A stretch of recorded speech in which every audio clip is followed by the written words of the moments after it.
நலம் காக்கும் ஸ்டாலின், உங்கள் குடும்பத்தின் நலன் அரசின் பொறுப்பு.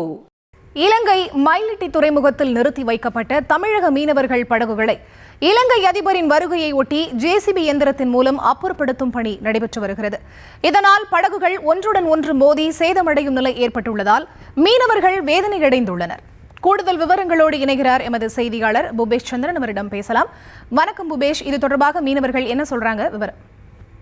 வணக்கம் பரிதா. தங்களுடைய வாழ்வாதாரத்திற்காக மீன் பிடிக்க செல்லக்கூடிய ராமேஸ்வரம், பாம்பன் உள்ளிட்ட பகுதிகளைச் சேர்ந்த மீனவர்கள் எல்லை தாண்டி மீன் பிடித்ததாக கூறி இலங்கை கடற்படையினர் கைது செய்தோம். அதே போல அவர்களுடைய படகுகளை பறிமுதல் செய்து இலங்கையினுடைய காங்கேசம் மற்றும் மயிலிட்டி துறைமுகங்களில் வைத்து விசாரணை நடத்தப்படுவது என்பது வாடிக்கையாக இருந்து வருகிறது. அந்த அடிப்படையில் கடந்த சில நாட்களுக்கு முன்பாக கூட ராமேஸ்வரம், பாம்பன் பகுதிகளைச் சேர்ந்த 7 விசைப்படகுகள் மயிலிட்டி காங்கேசம் துறைமுகத்தில் இருப்பதை அறிந்து இந்த ராமேஸ்வரம் மீனவர்கள் அங்கு சென்று பார்வையிட்டு வந்திருந்தனர்.